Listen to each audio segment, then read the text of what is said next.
Rooted, Week 2, Day 2, The World God Made. In the beginning, God. The Bible opens up with the four most powerful words ever written. In the beginning, God. The Bible doesn't argue for God's existence. It simply assumes it. Far more than a purely abstract theological textbook, the Bible tells us the story of God and his work in and beyond the world. The first two chapters of the Bible relay the story of God's creation. John Stott supplies another insight about this four-word opening in Genesis. The first four words of the Bible are more than an introduction to the creation story or to the book of Genesis. They supply the key which opens our understanding to the Bible as a whole. They tell us that the religion of the Bible is a religion of the initiative of God. You can never take God by surprise. You can never anticipate him. He always makes the first move. He is always there in the beginning. Before man existed, God acted. Before man stirs himself to seek God, God sought man. In the Bible, we do not see man groping after God. We see God reaching after man. John Stott, Basic Christianity. Thus we learn in the introductory words to the Bible that God is eternal and existed before his creation, and that he is the initiator of all that happens.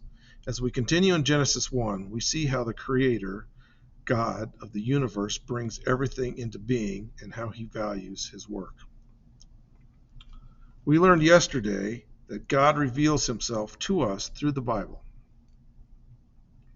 through Jesus Christ, and through the created order. Over the next couple of weeks, we will look at different facets of God's revelation to us.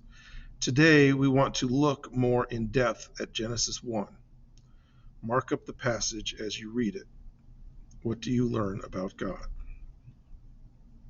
Now the earth was formless and empty. Darkness was over the surface of the deep, and the Spirit of God was hovering over the waters.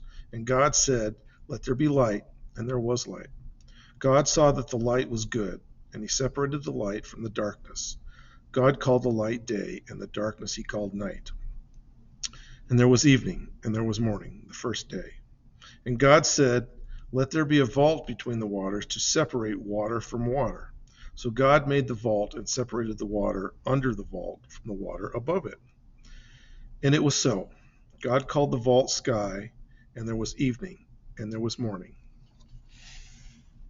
The second day, God said, "Let the water under the sky be gathered to one place, and let dry land appear."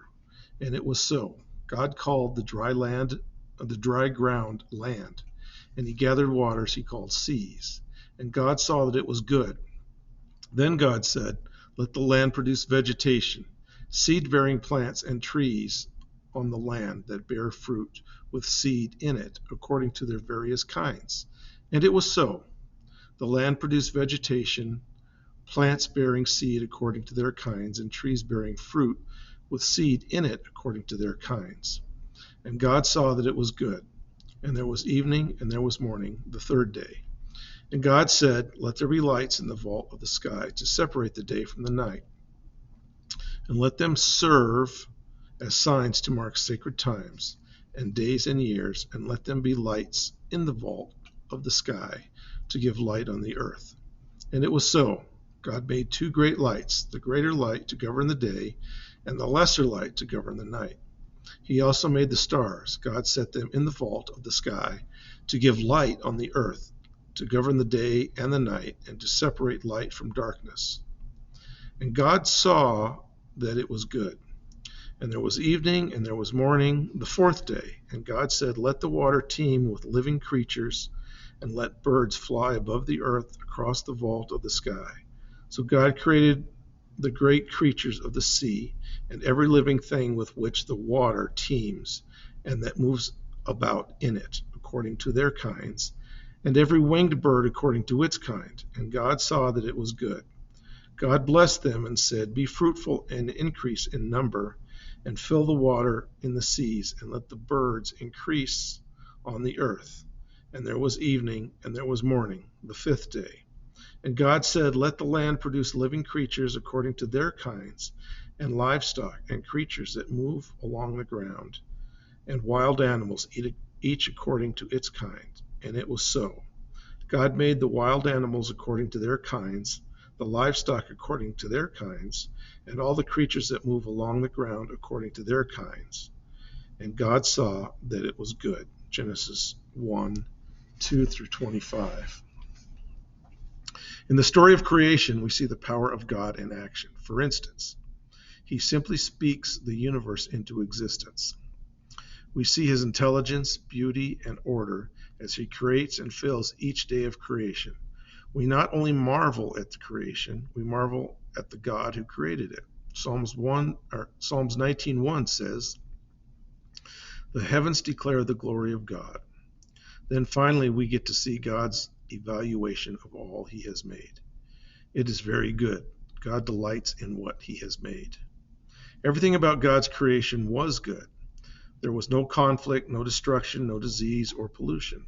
The Hebrew word shalom, usually translated as peace, captures God's intent for creation. Shalom means wholeness, unity, integration, and harmony.